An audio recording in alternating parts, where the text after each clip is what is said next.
The streets of Chicago were alive with energy, an endless sea of people weaving through the bustling avenues. Donald Trump moved through the crowd with purpose, his eyes scanning the landscape. The cold January air cut through his tailored coat, but he barely noticed. The city had always fascinated him, its towering skyscrapers a symbol of ambition, of dreams both realized and deferred. Yet today, something seemed different. As he neared Millennium Park, a subtle shift in the rhythm of the city caught his attention. The sound of honking horns, footsteps, and the low hum of conversations gradually faded into the background as his focus shifted. He felt a pull towards something, a presence he couldn't ignore. It wasn't the sharp glare of the office buildings or the polished elegance of the nearby stores that caught his attention. It was the figure standing against a building, hunched and small, a stark contrast to the vibrancy of the surroundings. She was alone.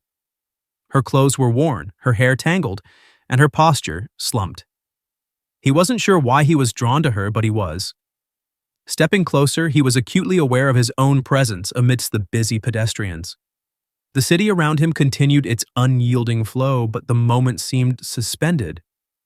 For a brief second, it felt as though the world had slowed down just for him to focus on this one person. He took another step, the distance between them narrowing. The woman didn't seem to notice him right away, lost in her own thoughts or struggles. Trump paused, gathering his thoughts, wondering what had led this woman to such a lonely, exposed place. "Ma'am," he said, his voice softer than usual, tinged with curiosity. "What's your name?" At the sound of his voice, the woman's head snapped up. Her eyes were wide with surprise and her body stiffened. She wasn't used to being noticed, especially not in this setting. The suddenness of the question seemed to throw her off guard. She blinked rapidly, trying to process the situation.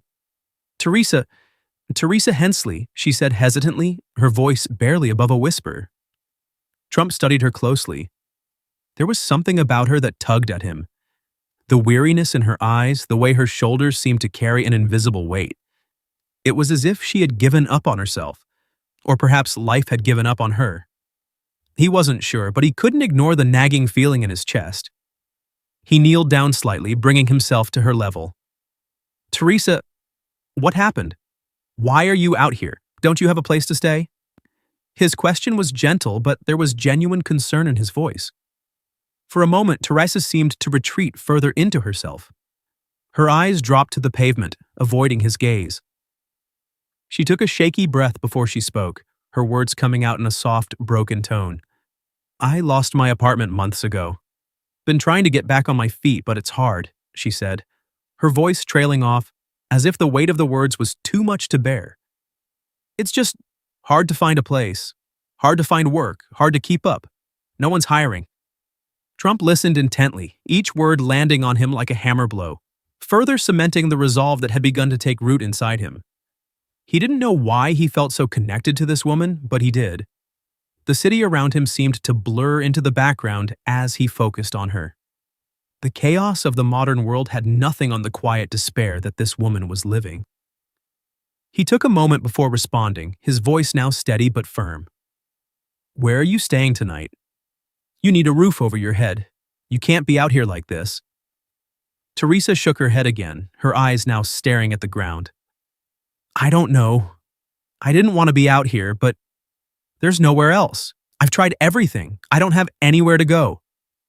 Trump's heart tightened as he took in her words.